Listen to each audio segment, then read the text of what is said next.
Ok.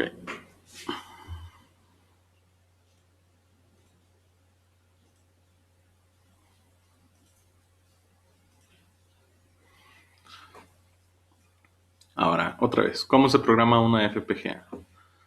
La FPGA se puede programar utilizando una de dos variedades de lenguajes, que es o VHDL o Verilog.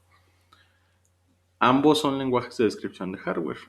VHDL aparece en 1979, desarrollado por el Departamento de Defensa de Estados Unidos. Lo que les mencionaba en la clase anterior, las FPGAs se concibieron como hardware militar. Originalmente el lenguaje VHDL nada más era para documentar hardware, no tenía ninguna aplicación real.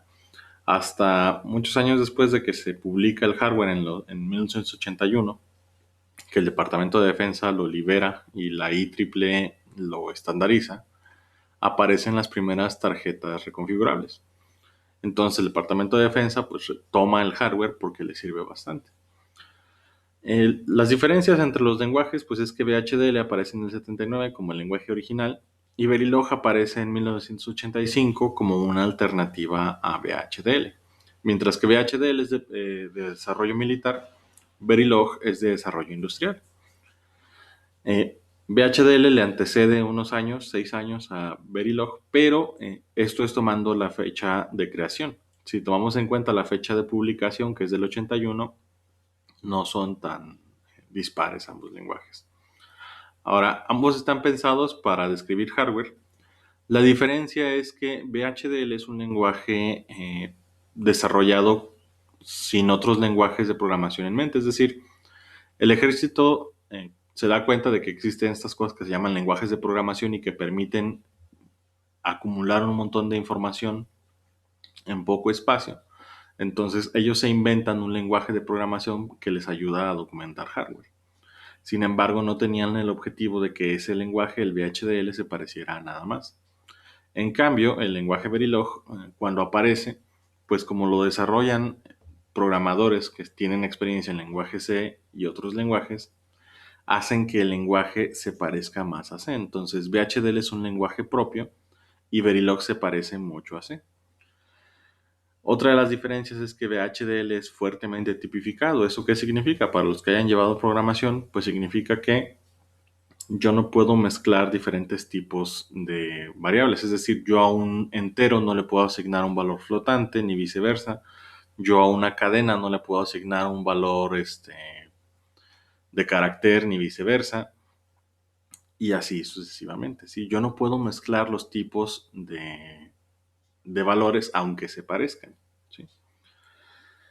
En cambio, en Verilog la tipificación es débil, es decir, yo puedo mezclar enteros con flotantes, enteros largos con enteros cortos, puedo mezclar caracteres con cadenas si son indistinguibles, etc. Y la diferencia también es en el objetivo del lenguaje. VHDL, su objetivo es principalmente diseñar máquinas de estados y sistemas de procesamiento de señales, mientras que Verilog tiene una orientación más afín a lo que es el diseño de módulos de control. ¿Sí? Entonces ahí están las dos alternativas, VHDL o Verilog. Siendo que pues hay variaciones de ambos lenguajes. Por ejemplo, hay VHDL analógico, así como hay Verilog. Hay VHDL para sistemas, así como hay System Verilog. Y hay muchas variaciones. ¿Sí? Ahora, vamos a ver cuál es la arquitectura de una FPGA. Antes de esto, ¿cuál es la arquitectura de un microprocesador? La CPU, ¿cómo está constituida? ¿Cuáles son sus partes?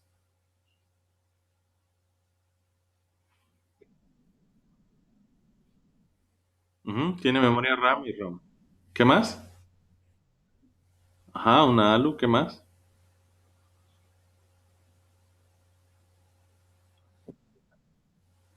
No, esas son las partes del procesador.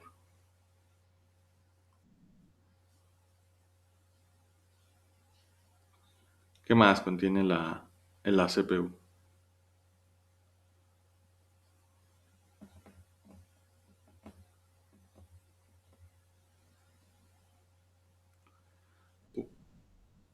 Tiene una unidad de control, los buses de datos y tiene también el contador de programa, ¿no? Que es el que se encarga de decir en la ROM en cuál posición estamos para ejecutar esa instrucción. Entonces, esas son las partes básicas de una CPU.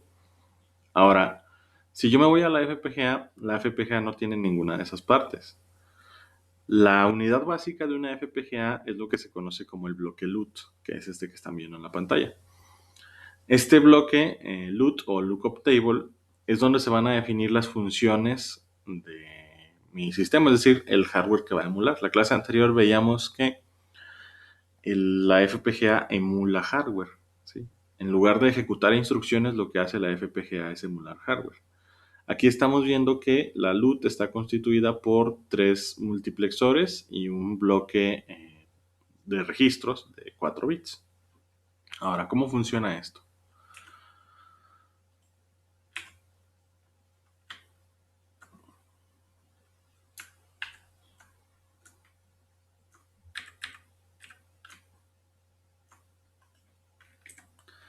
Ahí tenemos la LUT.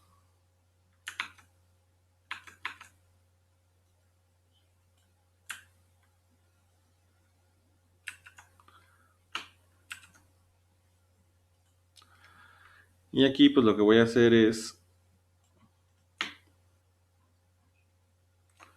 vamos a hacer la tabla de verdad de salud. Entonces tenemos dos entradas que son A y B y tenemos una salida que es F. Entonces tenemos B y A y tenemos F. Ahora voy a hacer la tabla de verdad de las entradas. Entonces es 0 y 0, 0 y 1, 1 y 0 y 1 y 1. Listo. Ahí tenemos las entradas, ¿sí? Ahora, ¿cómo funcionan los multiplexores? Estos los vieron en sistemas reconfigurables y en sistemas embebidos. Si no se acuerdan, el multiplexor tiene, estos que son multiplexores de dos entradas y una salida, van a tener dos entradas, un selector y una salida. Entonces, vamos a asumir estos dos multiplexores están controlados por la misma entrada, que es A. Este multiplexor está controlado por la entrada B. Vamos a asumir que la primera entrada es la de arriba de cada multiplexor. Esta es la primera entrada, esta es la primera entrada, esta es la primera entrada. Y la segunda entrada pues es la de abajo. Si el selector está en cero, lo que pasa a través del multiplexor es la primera entrada, es decir, este valor se copia a la salida. Si el selector está en 1, es la segunda entrada la que se copia, es decir, esta entrada se copia a la salida. Entonces empezamos. Ambos A y B están en cero. Entonces, si A controla estos dos multiplexores y A está en cero, ¿cuáles de estos bits van a pasar? O sea, de este multiplexor, del primero, de entre W y X, ¿cuál se copia a la salida?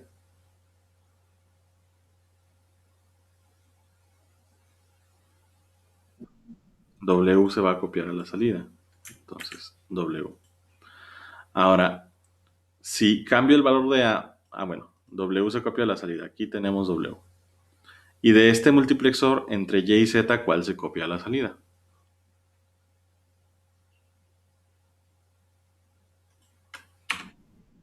Y. Entonces aquí tenemos W y acá tenemos Y. B está en cero también, entonces de W y de Y, ¿cuál se copia a la salida? W. Entonces, ahora sí. Ahora cambio el valor de A por 1. Entonces A vale 1, B vale 0. Si A es 1, entre W y X, ¿cuál se copia a la salida? X. Y entre Y y Z, ¿cuál se copia a la salida? Z. Entonces aquí tenemos X y acá tenemos Z. Y B está en 0. Entonces, entre X y Z, ¿cuál se copia a la salida F? X. Luego, ahora tengo A en 0 y B en 1. Otra vez, con A en 0, entre W y X, ¿cuál se copia a la salida de 1? W. Y con A en 0, entre Y y Z, ¿cuál se copia a la salida del 2? Y. Entonces aquí tengo W y Y otra vez. Pero ahora B está en 1. Entonces, de W y Y, ¿cuál se copia a la salida del tercer multiplexor? Y. Entonces aquí voy a tener Y. Y finalmente, con los dos multiplexores en uno, ¿qué va a pasar? Con A en 1 de W y X, ¿cuál se copia a la salida del primer multiplexor?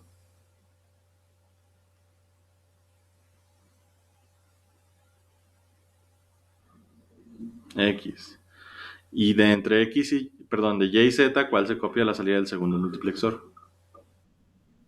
Entonces aquí tenemos X y Z. Y ahora con el tercer multiplexor, con el valor de B en 1, entre X y Z, ¿cuál se copia a la salida? Z. Entonces ahí están mis valores. Ahora, cuando yo programo la FPGA, básicamente lo que sucede es que yo le estoy dando valores a estos registros. Aquí no tienen valores, ¿sí? Estos son registros de un bit. Yo puedo programar el valor que yo quiera en estos registros. Entonces, ¿cuáles van a ser esos valores? Pues los que yo decida. Los valores que yo decida son los que van a quedar ahí. Ahora, ¿qué pasa si yo programo estos valores? Si yo escribo en estos registros estos valores. Si yo digo que W va a valer 0, X va a valer 1, Y va a valer 1 y Z va a valer 1. Esta tabla de verdad, ¿de cuál compuerta es? ¿A cuál compuerta está emulando? Esta es una compuerta OR, es decir, mi LUT se está comportando como si fuera una compuerta OR. Eso es lo que llamamos la emulación de hardware. La LUT está emulando una compuerta OR. Ahora, si cambio los valores que están escritos en estos registros y digo ahora que W vale 0, X vale 0 y Y vale 0, ¿qué compuerta estoy emulando con la LUT? NAND. Ahora, si cambio los valores y digo que Z va a valer 0, Y va a valer 1 y X va a valer 1, ¿qué compuerta estoy emulando con la LUT?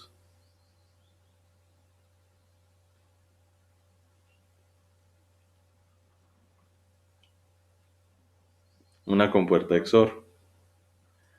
Ahora, si cambio los valores y digo que W vale 1, X vale 0, Y vale 0 y Z vale 1, ¿qué compuerta estoy emulando? Una XNOR. Entonces, si se fijan, yo puedo emular la compuerta que yo quiera utilizando nada más este registro. Es decir, cambio los valores en este registro y esta LUT va a emular una compuerta lógica, ¿sí? Esto es a lo que llamamos la emulación de hardware. Entonces, cuando yo programe mi FPGA y le diga necesito que conectes una XOR con una XNOR y una NAND y una NOT, lo único que estoy haciendo es escribir los valores que están aquí, o sea, el programa cuando se genere el archivo de programación o el mapa de conexiones, lo que se van a generar en primer lugar son los valores que van a quedar en estos registros y en segundo lugar, cómo van a quedar las conexiones. ¿Se entiende esto? Bien, continuamos entonces. Ahora, las LUTs pues tienen el problema de que esta nada más tiene dos entradas. ¿Qué pasa si yo quiero una compuerta lógica de 3 entradas, una compuerta lógica de 5 entradas?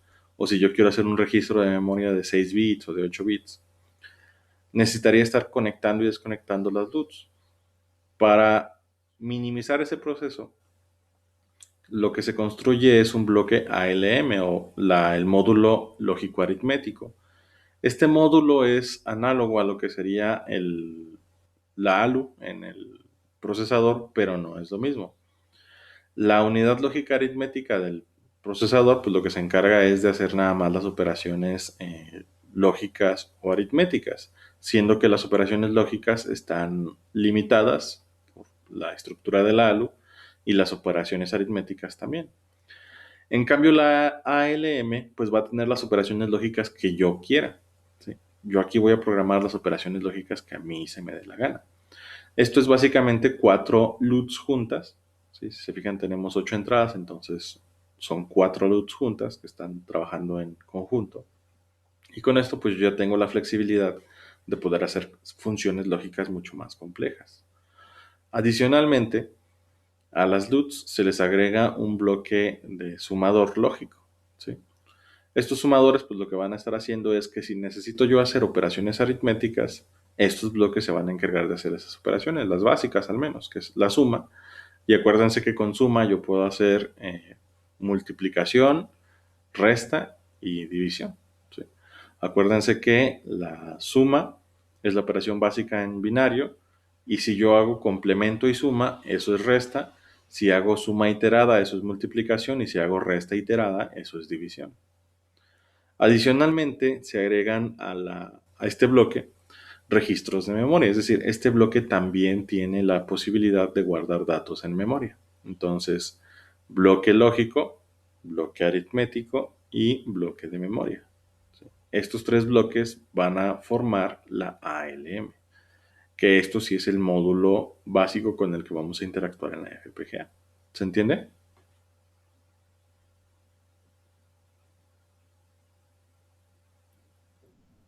Bien, vamos a continuar. Ahora, la FPGA, si yo la analizo por dentro, pues lo que va a tener es un montón de bloques ALM. Y estos bloques están interconectados. ¿Por qué? Pues porque otra vez tengo 8 entradas, pero ¿qué pasa si quiero hacer una función lógica que tiene 16 entradas o de 16 bits o de 32 bits?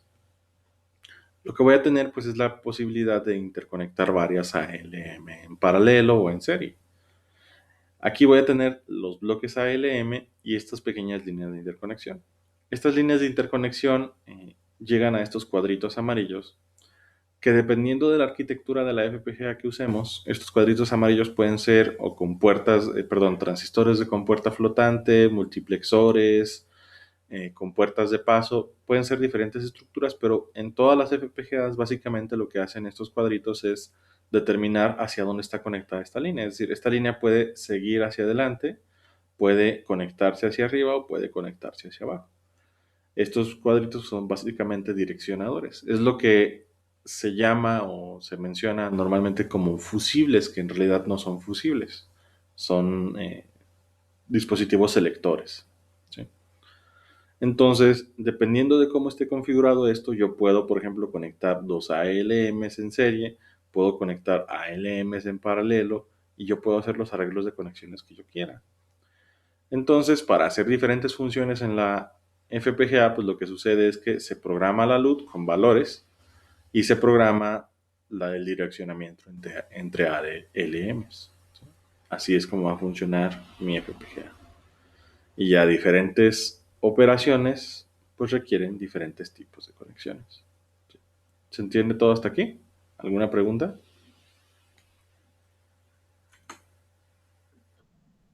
Bien. Entonces, esta es la arquitectura básica de una FPGA. Y si yo analizo esto a nivel de microscopio, voy a encontrarme en la FPGA pues precisamente estos cuadritos con estas direcciones que son estos de aquí. Estos cuadritos negros son las ALMs y estas líneas que tienen como costillas son estas líneas de interconexión. ¿Sí? Este es el núcleo de una FPGA. Si yo agarro una FPGA y la analizo en el microscopio, pues lo que voy a encontrar es esto.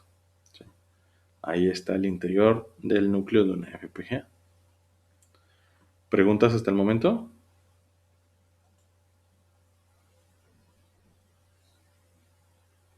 Suban micrófono, no los escucho. Bien, ok, entonces, si no hay preguntas, pues continuamos. Ahora, voy a dejar hasta aquí la teoría y pues voy a continuar con los equipos.